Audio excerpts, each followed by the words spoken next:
Hello, this is Kevin McKenzie. I last went to college when Ronald Reagan was president, so this is my first video presentation. If it works, I'm really proud of myself. So the book I chose is the Confronting the War Machine by Michael S. Foley, Draft Resistance During the Vietnam War. And I did not follow General Sun Tzu's advice. I did not check the land before I chose this book, and it turned out to be 495 pages. A study by an academic guy. But it was very interesting, and in fact, very closely tracked what we're learning from our textbook about war. I had a personal reason for selecting it. If you go to the Selective Service System website, you'll find out that men born from March 29th, 1957 through December 31st, 1959 were not required to even register for the military at all. I fall in that category. I never had to register for the military. I graduated from high school, turned 18 in 1977. And people were so sick of the Vietnam War that I did not even have to register. So I'm really quite interested in the Vietnam War era and why I maybe don't have any concept of the military, although I was born on an Air Force base in Wichita, base hospital. My father was in the Air Force. So I've taken a series of quotes out of the book to kind of illustrate points I thought that were quite interesting. Um, the book, I think, our textbook makes a very great case about the relationship between culture and war, and this book about Vietnam protesters, of course, is one of the major culture wars of the 1960s. I mean, the civil rights movement was going on, the women's movement was going on, and the anti-war movement was going on, and it was very much a part of the culture.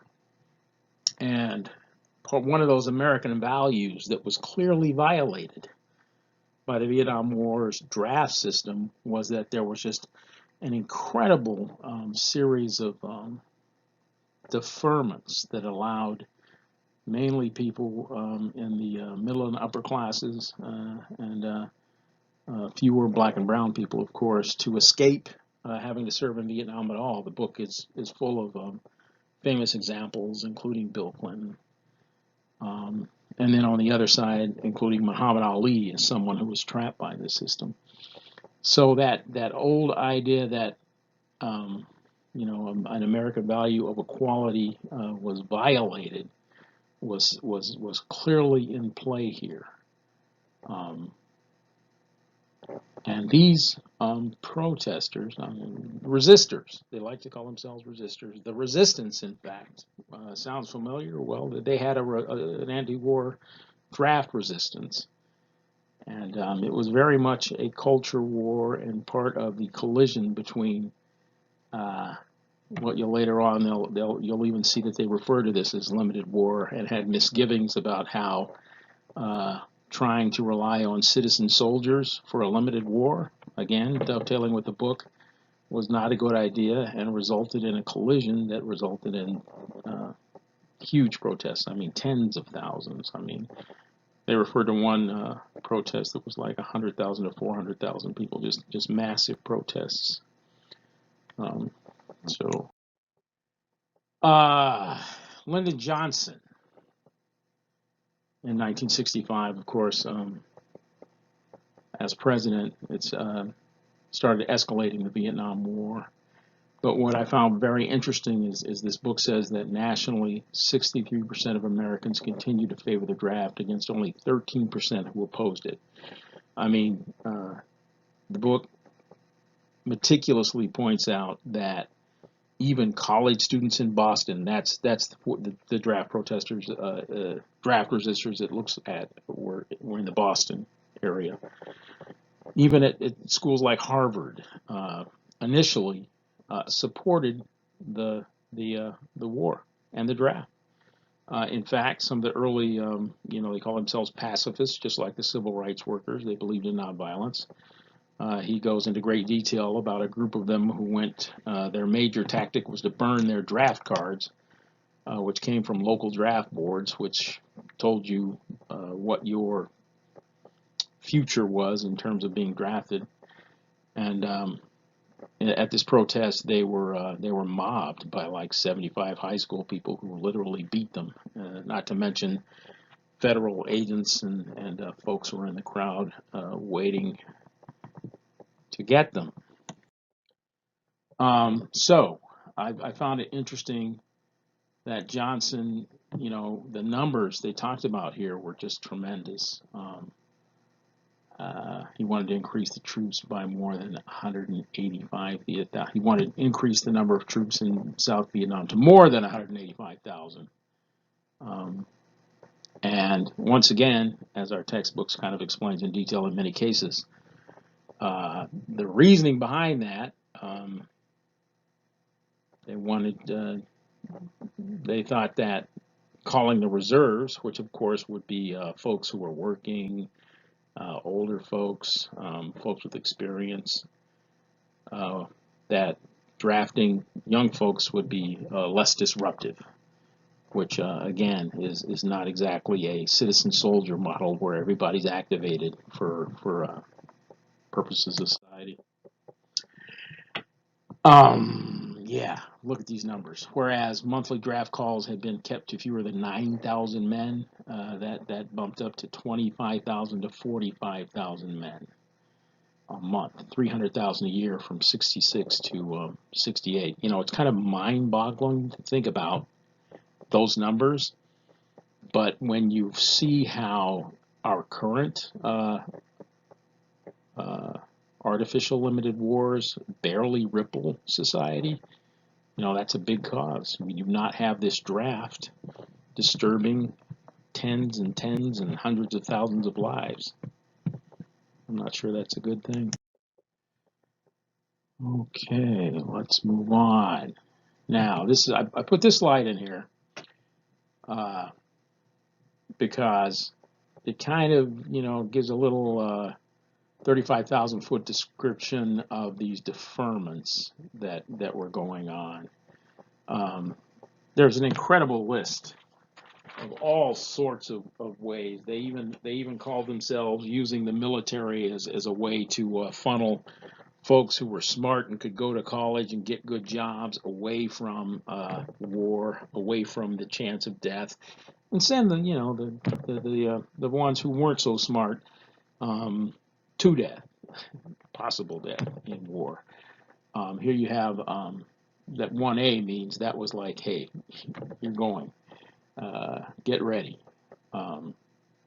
Between September 65 and January 66, 170,000 men had been drafted and another 180,000 enlisted after being classified 1A. Men seeking deferments quickly became fathers or enrolled in college. By January, 2 million men had secured college deferments, officially becoming the first draft dodgers. That included Bill Clinton, by the way. And this book, these draft resistors, they make a huge point that they were not draft dodgers. They did not avoid the draft. They did not avoid going to Vietnam. They deliberately chose as a public statement against the government, against the state, that they weren't going. And they were willing to go to prison if they had to. And although few did, they were willing, and in fact, they did prosecute some folks, including, if you'd ever heard of him, the famous child psychologist, Dr. Benjamin Spock, who's he was of the 4 other people were convicted, and but their convictions were later overturned. So it's just incredible numbers that were dealt with during this conflict in terms of who went and who stayed.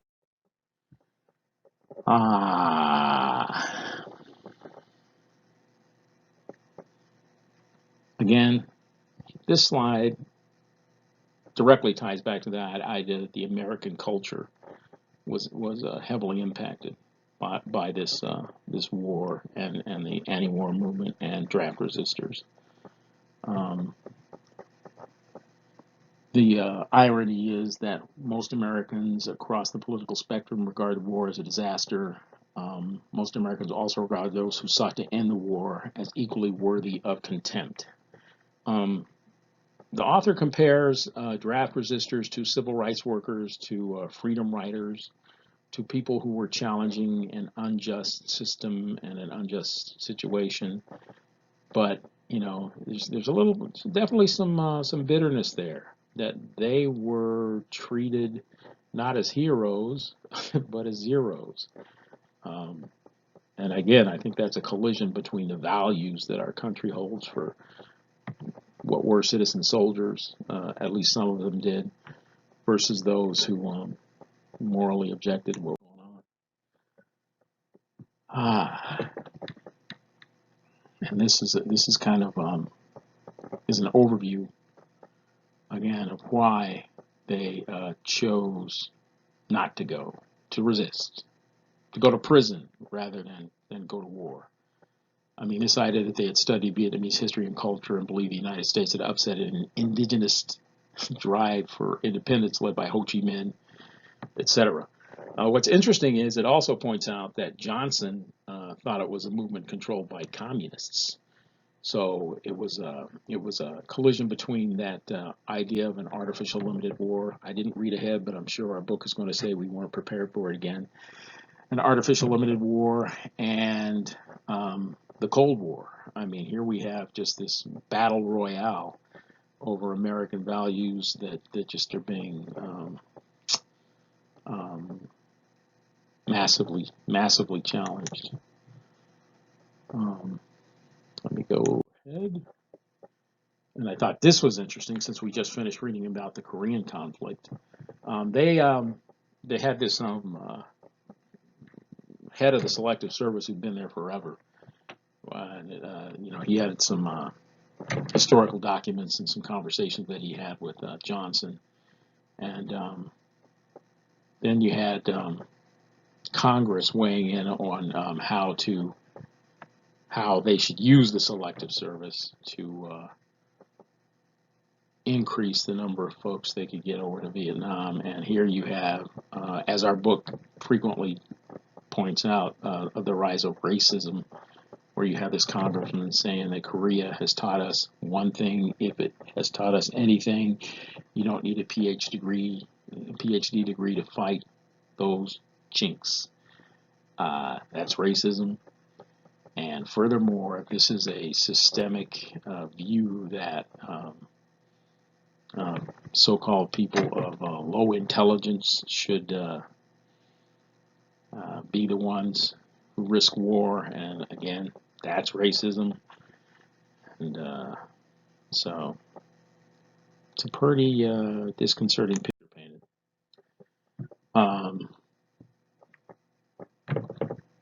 I've always wondered why the United States Supreme Court can allow corporations to spend as much money as they want, to have free speech whenever they want, wherever they want. But folks without money, and this book points out that in fact the movement petered out in '68. They were broke in part because they changed tactics from burning draft cards to being much more direct about large protest movements.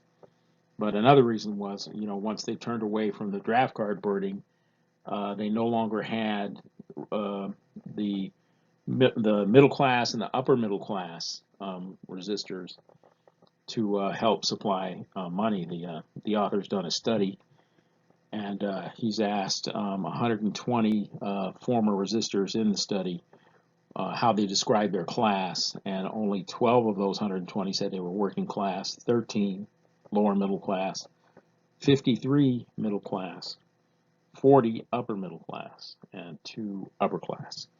Of course, most people kind of gravitate toward wanting to be in the middle class, but clearly there weren't a lot of folks who self-identified as working or lower middle class in that draft card resisting. And still, You know, they challenge the state.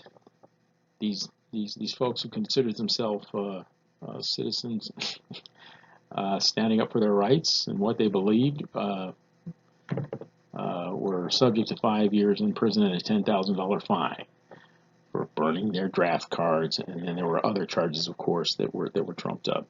So it was not a great time. Plus, they paid social costs. I mean, he points out that their parents, their jobs, their associates, they were all risking censure by standing up to this war. This interested me because everybody believes in my generation. I can't say everybody, but there's a widespread belief that soldiers who fought in Vietnam were horribly treated when they returned home. Certainly, the movies treat it that way. But if you look at this, he calls that a images of long-haired protesters spitting on Vietnam veterans or calling them baby killers endure in American consciousness despite a lack of documentation to support their veracity. And one reason he goes there is that a sanctuary movement, very similar to here now with the immigration debate, by churches started up for GIs, folks who were resisting the draft. And he that kind of blossomed and dovetailed and grew into soldiers, veterans becoming anti-war, joining the anti-war movement. And I guess John Kerry, certainly, who ran for president, the Democrat, and senator, was really probably the best example and one of the most famous examples of that. A guy who went to Vietnam, came back, and joined the anti-war movement. Once again, this is therefore a story about veterans of the Vietnam War, civilian veterans who tried to reclaim American hearts and minds from the culture of the military-industrial complex that permeated American life in the late 1960s. I think it's permeating our lives again. But I love that quote because I think that this book certainly, and I was probably already leaning that way, really describes how when we look at our war text and we read about the generals and the fighting and how genetic makeup is what you need to be a good soldier. Really, there are anti-war people who are just as morally certain and just as right in their view and just as worthy of respect as there are folks in uniform. I guess the bottom line in this book is that these folks were sort of psychically, if not actually, crying out for someone to thank them for their service. I mean, their pressure, their draft card burning, their willingness to sacrifice the American dream of a house and a career and a car to become Vietnam War draft resistors deserve some respect. And they certainly get mine. I don't know about you guys, but they certainly. And that ends my presentation. I hope it worked. Thank you. Let me stop.